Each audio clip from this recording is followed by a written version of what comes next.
Hey folks, my name's Kevin and it's time for a little bit more knife nerdery. So today we're going to do a quick disassembly and cleaning of this. This is the new EZC 1.5 restock in black micarta. And I just opened this up and oh my god, I'm blown away by how freaking snappy this is. That is very good. But I bought this used, it's been carried a little bit, and I want to get some of the dust out and put some of my own dust in. So let's take a look inside. If you watch my unboxing video, which I will link, you can see that I swapped the stock clip, which is a great clip by the way, with a Civivi deep carry pocket clip. I'm going to give this a try for a little bit because I tend to prefer deep carry clips, and that's my only real gripe with Monterey Bay knives clips is that they're not deep carry. This is more comfortable, and that's kind of a caveat of all deep carry clips, especially when they come right to the end like this, because you will feel these edges just a little bit more. This was not a perfect fit, but I didn't have to modify it at all, and I did get it to able to sit flat. And so it was so close of a fit that it works just fine. However, it was a little bit of a pain in the butt to make those both sit flat. I had to kind of be careful what order I did them in and how I tightened it down. So when I disassemble this, I'm going to actually take off the pivot on this side, but the body screws on this side. It's worth noting that this rear screw here for the clip is in fact going into that standoff, and so it is a body screw as well. And that's why I'm going to do it the way I am, so I don't have to take that one out. Although, realistically, I probably could take just that one out, leave that one in, and it'd probably go in just fine. But, oh well, let's see if we can give it a try. So this is going to be, I believe, a T8. That is my assumption. Ooh, nope, that might be a T10. Give me a sec. T8s and T10s typically, like you can typically use a T8 to open a T10, but you don't want to if you can avoid it because you have a little bit of slop and it's better to have a very tight engagement. That is indeed a T10, and these are T6s as I understand it. Yep. Okay, so let's get this going. You know, I see a hint of blue there as if there was blue Loctite, but that came out very, very easily. And like I said, I'm going to try and do it from this side.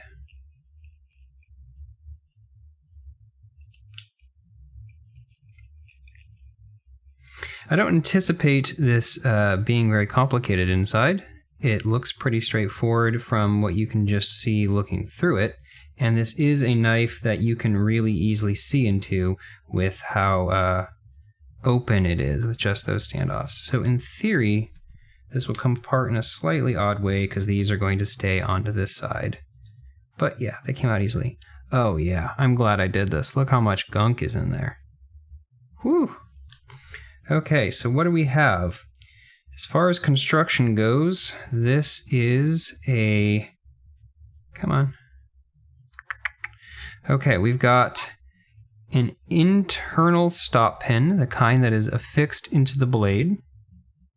And it travels through this smile-shaped arc. The liners of the knife, there you are, the open and closed position endpoints. This will hit in that. And we've got caged, these look like, yep, these are ceramic ball bearings. And we have a non-free spinning captive D-shaped pivot. So that's pleasant to see. That pops out very easily. These are made by an unnamed Chinese maker. They don't say who they go through. They've said who they've gone through for some. They've gone on record saying that some of their knives are made by Kaiser, but they've said for others the phrase a smaller Chinese OEM. So who knows? You can see that the bearings have a counter bored hole in the blade itself. I'm just using isopropyl alcohol, 91%, to clean this. Blade stock, you can see, is marked M390 right there. We do not have anything like we don't have a detent ball ramp, although I wouldn't really expect that on a knife of this price range. It's cool to see that they're using captive bearings. So these are, no, let me rephrase that. Captive bearings is obvious. What I mean is this is a closed bearing cage. A lot of the times, lower price point knives, and this is only 140 bucks, lower price point knives, especially made in Asia, tend to have those bronze or steel stamped bearings, and this is some kind of plastic nylon, yeah, it feels like nylon, cage. How well do those move? Ooh, yeah, those flow pretty smoothly. You can see I'm getting a lot of gunk off of them.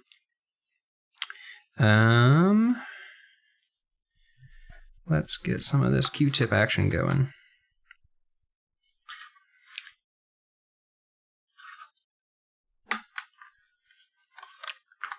Oops. Okay, that'll let me get into these nooks and crannies.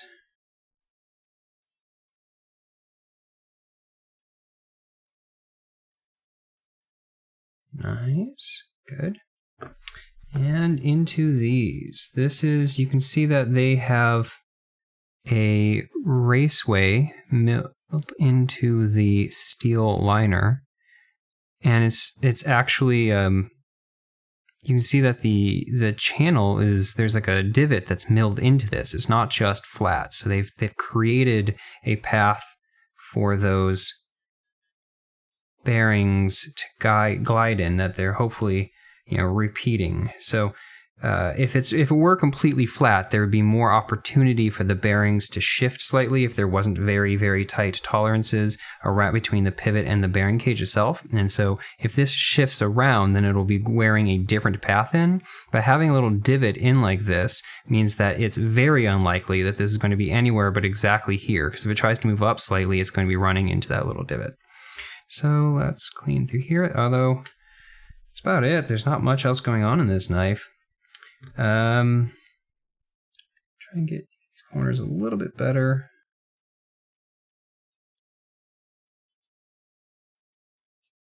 Yeah, that's all there is to it.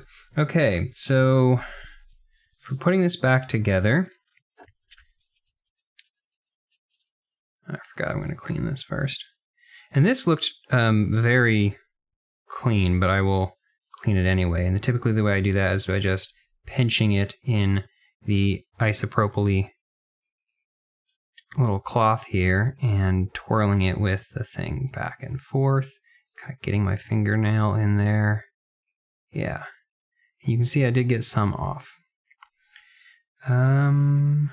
These are obviously steel because they're sticking to the magnet in my bit driver.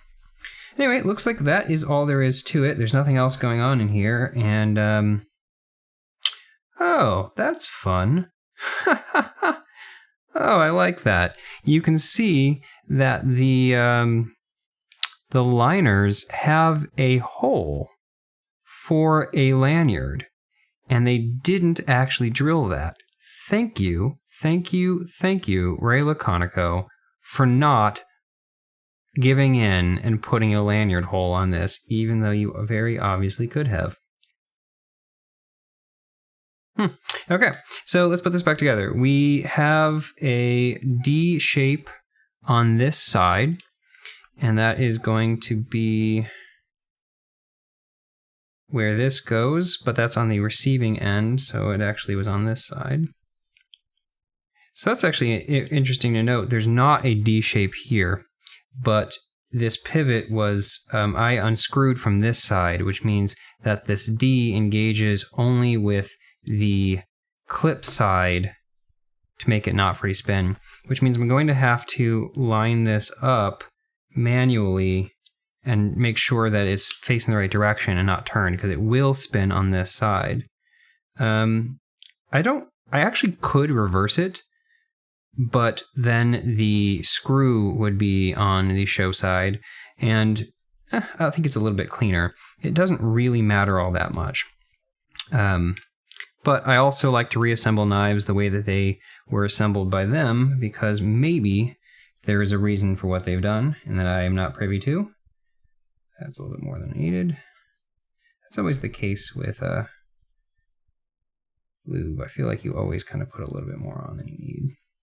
Spin that around. Put a little bit on right here. It just tends to come out faster than you see coming.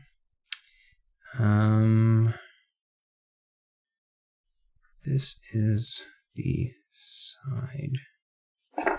Right. So, okay. Now I'm going to put a little bit of the, well, no, I still need this, sorry. My comment earlier about the bearings being able to slide around if they don't have good fitment with the pivot does not seem to be the case here. This is very, very good tight fitment. I'm going to put a little bit of heavier on the detent hole. Right there, detent hole. Okay. And this is the one where I need to make that line up, but that was easy enough to do. And that's, by the way, how I recommend doing this. On times where you need to get the D shape here, lining up with the D shape here, I suggest getting the D shape lined up with not caring about how this part lines up. And then once you get that aligned, you can turn it and move this, and you're spinning the pivot until it lines up. Okay.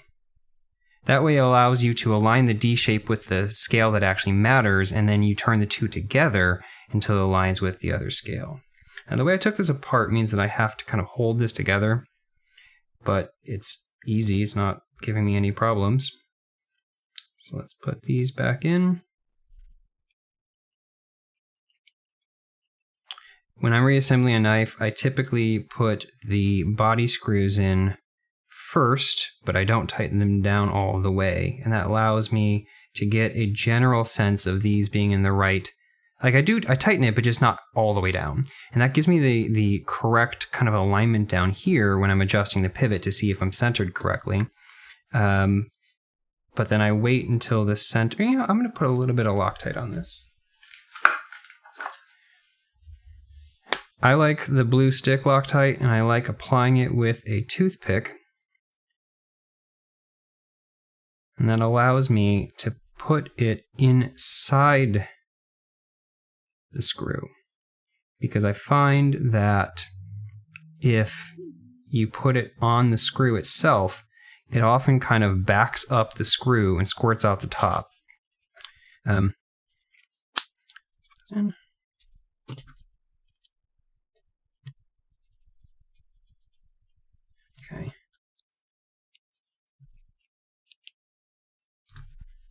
Okay. Do I have any blade play? No.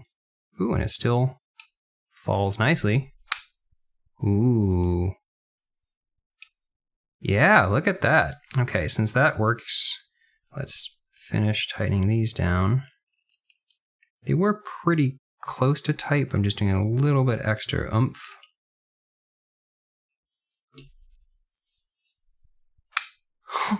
I cannot get over how incredibly snappy this is. Whether you are light switching it or doing a kind of more of a rolling push button, you can't fully push button this because the, you can't push button it inward because the flipper tab is directly above the pivot, which means any kind of downward pressure on it. But you can tell that from the point of this, the fact that it comes to a point, is what I mean, is that they don't intend for you to push inward. They tend you to push on this platform right here. And instead of a pulling action, you can kind of push. And in that regard, it definitely works. That is still a push button. Oof. Wow, that is freaking snappy. And this is very smooth. And Whew, yeah, it will fall right to your finger. Now if you put your finger a little bit further down, it will fall like right there, but you can see that there's nothing but the blade to hit your nail. But you have to have your finger pretty far down, but you can. This is like a good amount of distance here. You can actually do it so that your finger is far enough down that this can slide right past your finger. You don't even have to be that crazy far down. But on knives or the flipper, I typically let it fall to the flipper on my finger, get my finger out of the way, and close. How is the detent ball? Where is the detent? So this is where we're hitting. That's pretty good. I don't know what that's going to look like, but that looks pretty good to me. There to there, that looks like my gut reaction is that's probably about 10 degrees. That's pretty darn good. That means that you get up onto the detent ball pretty quickly. And then, wow, given how incredibly light this is, this requires almost no force to close. I am very pleased. I'm glad that it is cleaned out. I'm glad that it's lubed up, and it is pretty darn centered. It's favoring the show side a little bit, but it was like that when I got it too, and I can probably tweak that later, but wow, okay. I am very, very pleased. Very, very pleased. Okay, thank you for watching. I hope you enjoyed this, and I'll catch you next time.